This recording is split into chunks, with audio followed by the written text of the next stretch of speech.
Welcome everyone to this very special book review from the Lucha Lounge. The book I'm reviewing is Cheating Death, Stealing Life, the Eddy Guerrero story, which is a fantastic read, but let me cover a little business first before I get into the book. January 31st, I have PCW, my long-awaited return and title match, PCW heavyweight title match. It'll be me and Aaron Eagle for the title on for PCW's Big Bang, and I'm very much looking forward to that. And the next video will cover my my time getting to PCW and some of the stories and so on and so forth. So look for that next week. But let me talk about this. A couple of stories, personal stories. I met Eddy Guerrero in person. I knew Chavo Guerrero Sr. He trained me a little bit. Him and Eddy were actually teaming up in Corpus Christi at TXW, and they faced Pop Don and Skull Manson. And him and Skull had some very good chemistry. And then a few weeks later, I saw him again at EWF in Houston, Elite Wrestling Federation, and he wrestled Mike Thunder. And Mike Thunder at the time was had a lot of accolades, been NWA Junior Heavyweight Champion for quite a while, and was considered a very good wrestler. But their chemistry was kind of off. In fact, Thunder was kind of sloppy, kicked him in the face. He rolled out of the ring. He looked at the fans. He looked at the promoter. He looked at Mike. He kind of did that for a little bit. Looked at the promoter again, and kind of with a serious look, he nodded, went in there, and proceeded to give Mike Thunder quite a wrestling lesson. Afterwards, some people were asking about the matches and whatnot, about his time in the Indies, and he said, you know, this match, didn't like it so much. Me and the guy didn't gel, so on and so forth. He goes, but a few weeks back, I wrestled this cat in a mask, and he goes, that guy's got a lot of talent, and you know, I'd be surprised if he did get signed. And that guy happens to be Russell Simpson, who actually was a mentor of mine early on. So, and I got to hang with Eddy after the show. He didn't drink, although we went to a strip club because they were one of the sponsors. But he didn't drink, but I got to hang with him a little bit, talk to him a little bit about wrestling and life and whatnot, and it was just definitely one of the highlights just of my life overall. But back to this book.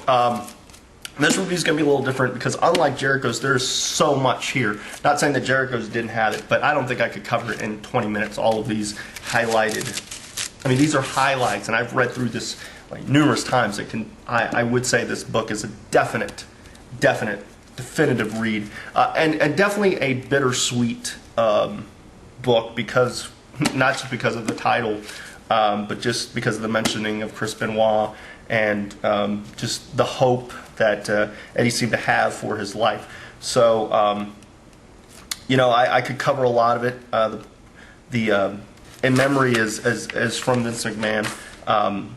You know, basically at the end he says, "God bless you, Eddy, for you'll never know how deeply you touched us all. You'll be in our hearts and our minds forever.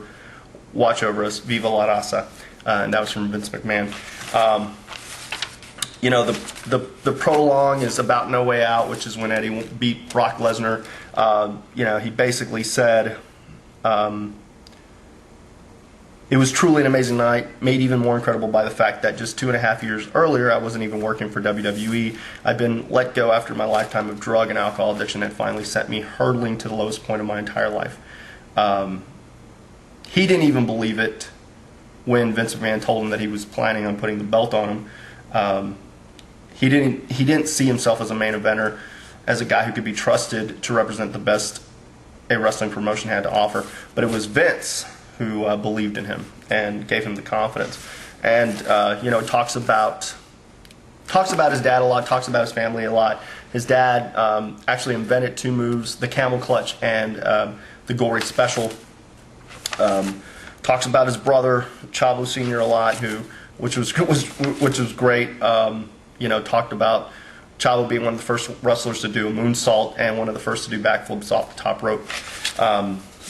Just minor stuff. I'll basically breeze through a lot of the first part of it. You know, he does talk about his addictions. Definitely, you know, he talks about discovering beer when he was 10 years old. When he was in high school, talks about smoking pot and whatnot. You know, but being a being the son of a famous wrestler like Guerrero, and having brothers like Mondo and Hector and Chavo, he got to meet guys like Ric Flair, and he even said, Rick is a tremendous man considering his place in the business. He's never been anything other than cool with me. Just a really fun, down-to-earth guy. He was always smiling, always laughing, always up for a party. But he covers quite a bit. He talks about, Art Barr when they formed Los Gringos Locos, and, Art's death, and, just the passing of so many guys. And one of the more bittersweet things is, in Chapter 16, it happens so often. It breaks my heart because in our business, death is no longer a surprise. I don't have an answer as to why so many of us don't make it. All I can do is shake my head and thank God that I'm still here. But again, he talks about his time at ECW, getting a start and winning a title, beating Too Cold Scorpio his first night, and to come into a promotion and win a title on the first night is a very big deal. It's practically guaranteed that you're going to be working there for at least a little while. In a way, carrying a title put others over is more of a badge of honor. It shows that you're seen as popular and professional enough to help somebody else to the next level. Talks about the ECW fans. They were as passionate about the business as the wrestlers. Not only that, they were sharp. They understood the ins and outs of wrestling better than any fans I'd ever encountered. As a result, I felt an appreciation for my work that I'd never felt before. He talks about some great stuff. Even before that, talks about, he talks about, like when worlds collide, a match with him and Art against Santo in the Octagon, and he says, the match has gone into legend as one of the greatest matches ever, a 5-star classic, but it's hard for me to see it that way. I thank the fans for loving it, but I just can't appreciate it the way they do. I don't mean any disrespect. Who am I to judge the fans for what they like? But I can only see it from the perspective of a wrestler. When I watch that match, or any of my matches for that matter, all I can see is what I was doing wrong. I can't help it. I'm just very critical of my own work. And talks about the day Art died. Talks about meeting with Eric. Basically, Eric told him that I have the guns but don't have the bullets. You guys are going to be my bullets. You guys are going to be the car crashes in the middle of my movie. He talks about how the frog splash, so there you go. They were basically going to be the car crashes, him, Dean, and Chris, and other guys like that. He talks that Terry Taylor and Paul Heyman both suggested he do the frog splash as a memory of Art Barr, but also it was just a great finish. Talks about Hall and Nash, like he doesn't pull any punches about stuff. Like Hall and Nash, he talks. Nash was the leader of the team, no question about it. Never had a problem with Scott Hall. As far as I was concerned, he was always an okay guy. Sure, he told you what you wanted to hear, but I could never hold too much against him because at least the guy could wrestle. That's not something anyone's ever said about Kevin Nash, considering how little talent he had in the ring. Nash is one of the most arrogant people I've ever had the displeasure to know.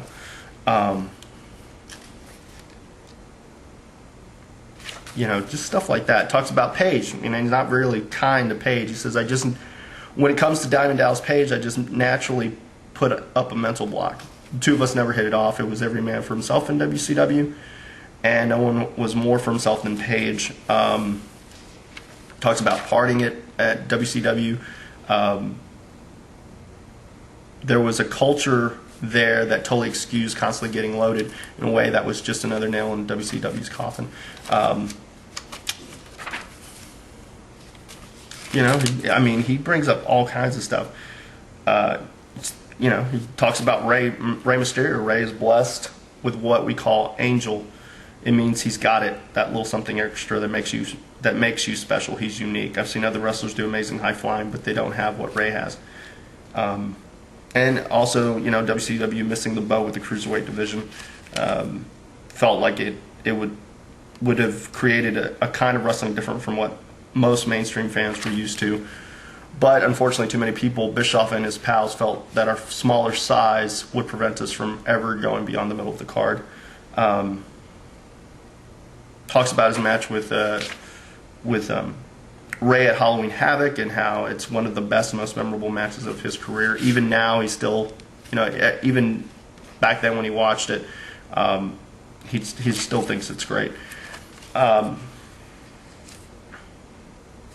There's so much stuff here, and really I'm just getting, just barely even touching the surface of it. Just so much, man. Just all little stuff, where drugs really affected him. Talks about his August 17th promo against Bischoff. He said, pulling off a work shoot is incredibly hard to do. He wanted it to be a full-on reality in the middle of all the NWO bullshit, so he says. But there was no way he could really say what he really felt. He couldn't really even cuss either, because Turner Broadcasting standards and practices were animate about it. So, talks about getting the LWO angle, which was Jason Harvey's idea, which was initially planned for Conan, and talks about his accident, so on and so forth. And I'm back. Talks about Russo and Ferrara. Really puts over Ed Ferrara, basically saying, I can't overstate how much I learned from Ed. He started guiding me with my interviews, working with me on things like not looking at the camera. Taught me how to cheat toward the camera, but to still talk to the person I was supposed to be talking to. No one had ever told me that before. Talks about all kinds of stuff, man. He just really doesn't hold back. Talks about leaving WCW. Even talks about his, when he first came to WWE, and sometimes, about his finishing move and so on and so forth. Sometimes when people imitate you, it's a form of flattery, but there are times when somebody doing my moves really upsets me.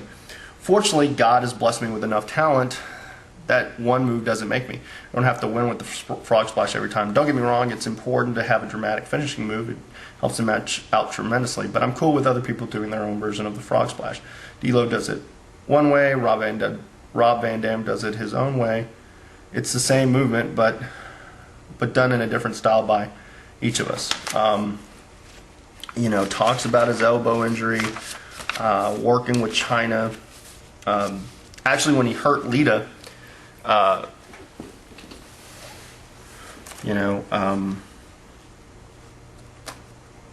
he felt so horrible about her separating her shoulder. By the grace of God, very few people have gotten hurt working with me. One of the first things my dad taught me was how to take care of people. When you get in the ring with someone, he said they're giving you their body. It's your job to keep them safe. Then he talks about his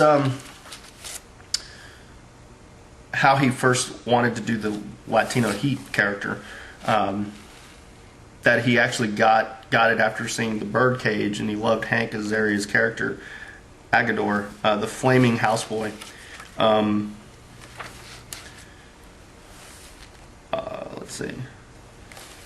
And he talks about his time with China, and he says, wrestling walks a very fine line. People get confused about what's real and what isn't. The idea that there were people who thought China and I were actually a couple still baffles me. People didn't think David and Schwimmer and Jennifer Aniston are a real couple just because Ross and Rachel were.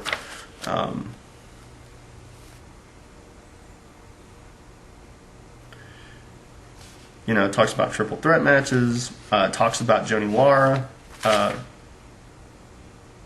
Who played China.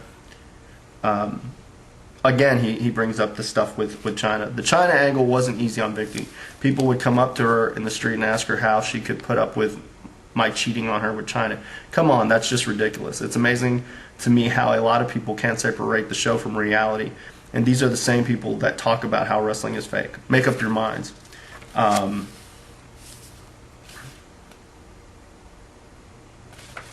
Just all kinds of stuff.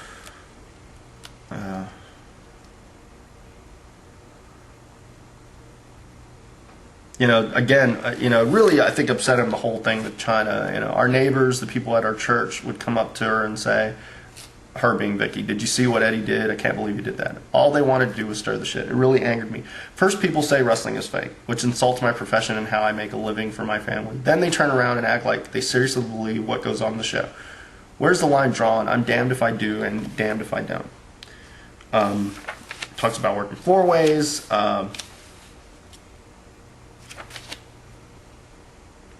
Talks about how his addiction really got out of hand. How Chris Benoit and Dean Malenko actually went to JR, Jim Ross, told him to go to rehab and whatnot. Talked about getting back in the ring after rehab and working with certain guys. Getting fired from WWE after an incident, basically had like one more strike and he was out. He got fired and whatnot. And talks about working the indies. Word of my situation spread throughout the business. It wasn't long before I started getting calls from independent promotions looking to hire me. I don't think they cared what kind of shape I was in. I had name value from being in WWE, and that was enough to put asses into the seats. And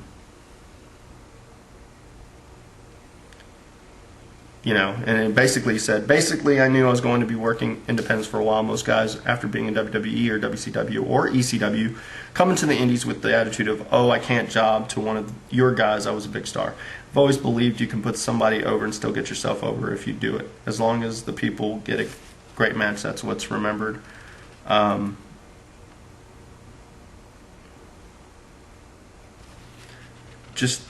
kinds of stuff. He encountered much kindness during his days in the indies. People were incredibly supportive of me, and I'll always be grateful for that. A good example was after I did a couple of matches for the Independent Wrestling Association Mid-South promotion. First, I had a great 3-way with CM Punk and Rey Mysterio in Indianapolis. That he ended up getting stuck in Chicago after the match. I had 8 hours to kill before my flight, and all the hotels were full. CM Punk opened up his house to me, invited me to crash at his place. He shared it with another worker, Ace Steel. He talks about going to the Indies was truly a blessing and reminded me that I still had a lot left to prove. More importantly, it allowed me to humble myself and give a little something back to the business that I love so much. The business that's fed me since the day I was born. And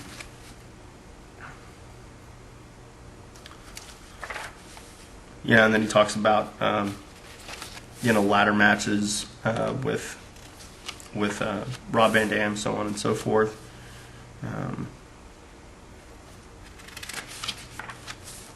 There's just so much to it, and it's just kind of painstaking to read, but it is definitely a good read. And talks about the time when he'd been back in WWE for just a few months, but Stone Cold Steve Austin, the star of the show, the top guy, decided that he wanted to work with me. Steve had been supportive from the moment I came back to WWE. He liked my attitude, the aggressiveness I had in the ring. That's what I need, he told me. I felt so honored that Steve thought so highly of me. I was blown away to have the opportunity to work with somebody of his stature.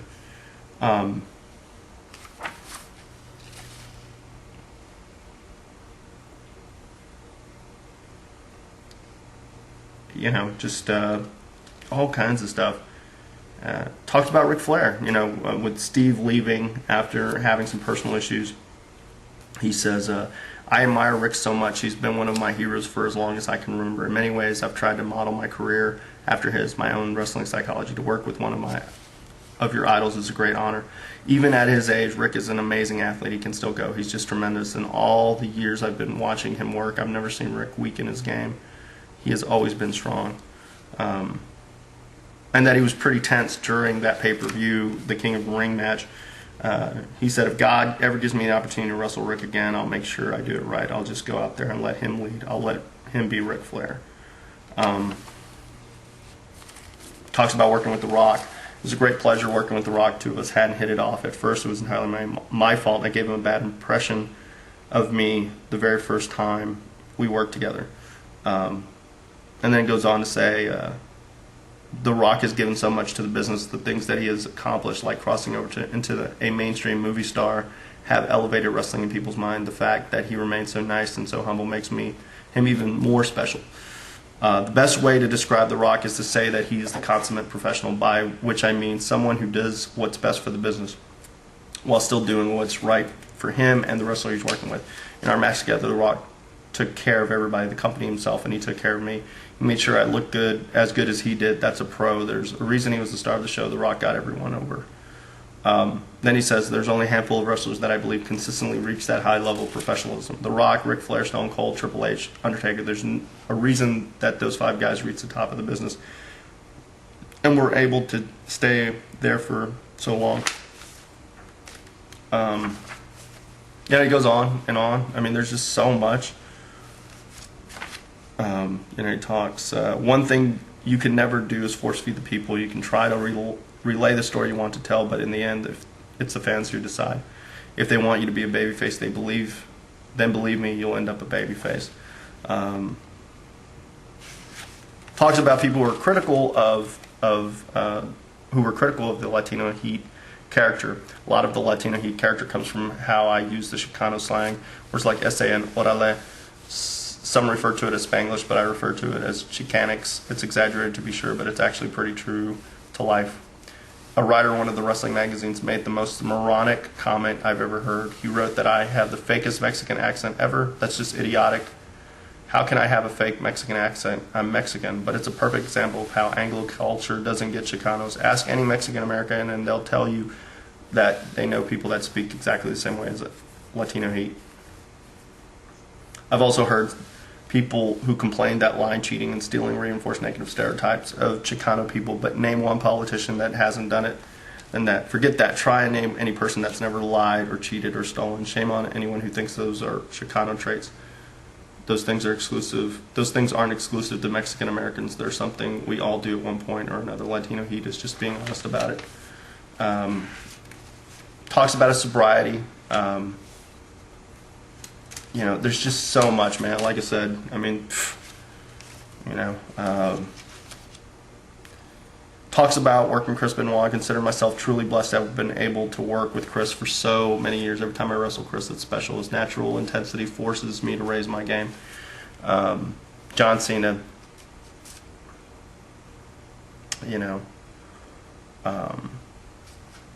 brings up a little bit about Cena.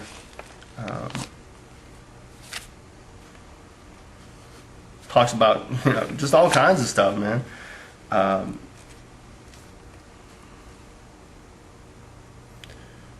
He says people see us doing things like that and think we've got the truck rigged up like a stunt in a movie. Unfortunately, we don't have the luxury to create an illusion through special effects or other gimmicks. The easiest way to show someone getting powerbombed into the hood of a truck is to powerbomb them into the hood of a truck.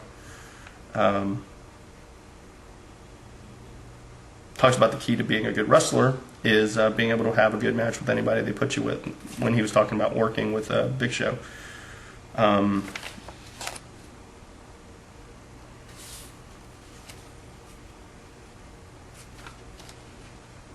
Talks about being a vet. The longer you have in the business, the more responsibility falls onto you. As a veteran, I have an obligation to take on a leadership role in the dressing room, especially with where the new wrestlers are concerned. And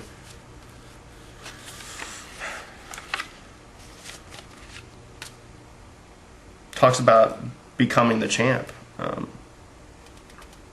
Perhaps the most important thing that's needed in order to be the WWE champion is consistency. You have to have the complete package. Just being physically able to do it isn't enough. You've got to be mentally able to as well.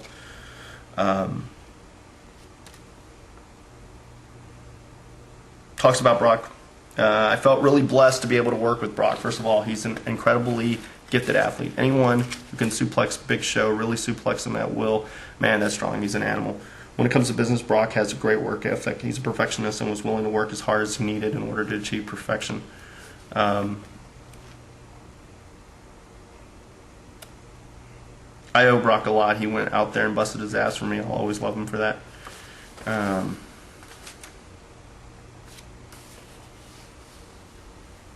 Talks about winning the title.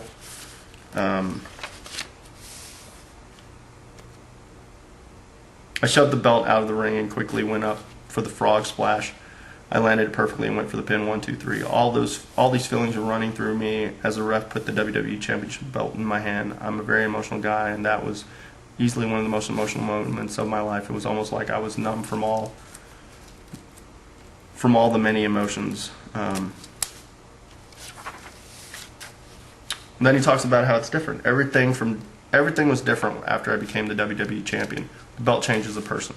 The way you look at the business, the way you approach your job, you become a different worker once you get the belt. That also goes for after you stop carrying the belt. You're looked at differently. You're a member of a very elite club. Starting with Buddy Rogers in 1963, only 30 other men have been WWE champion, and being part of the elite club, you're expected to perform at a higher level.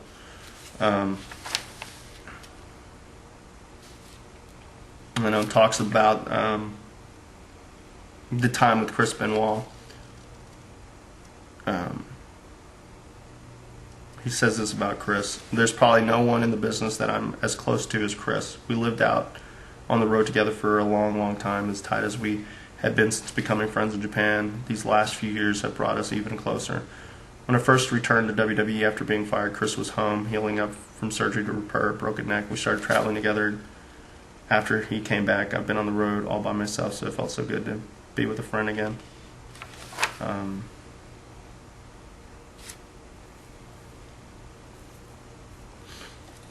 Talks about his match at WrestleMania 20 with Kurt Angle. Kurt and I had a pretty satisfying match. It's hard not to have a good match when you're in the ring with a tremendous talent like Kurt. Very few wrestlers have his natural gifts, especially considering the relatively short time he's been a professional. I was very happy with the match, though I don't think it was as great as people have told me it was. Still, it was pretty thrilling defending the WWE title at WrestleMania.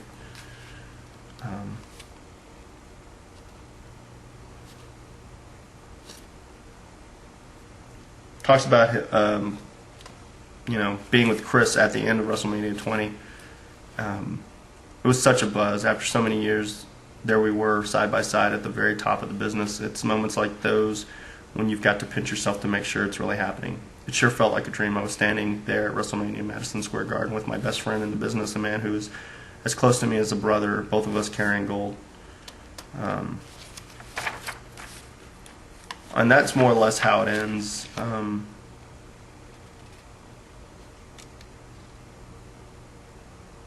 It kind of ends it in his epilogue. There's more of a need for veterans like me than ever before. The business is so different. When I was coming up, it used to be 90% of the locker room were veterans and the other 10% were the rookies. Now it's the other way around.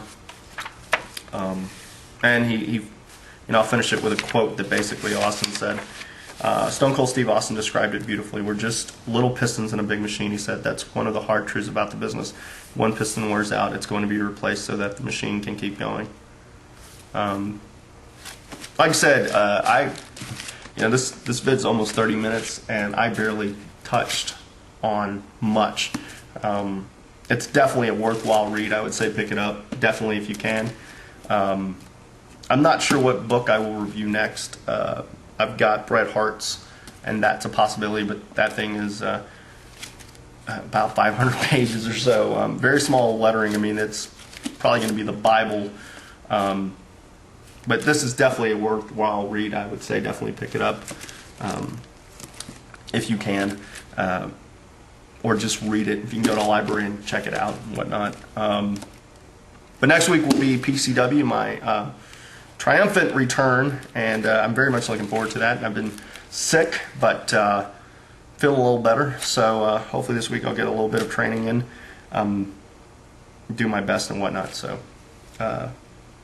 hope everyone enjoyed my review of Cheating Death, Stealing Life, and thanks for coming to the Lucha Lounge, and I'll talk to you soon. Later!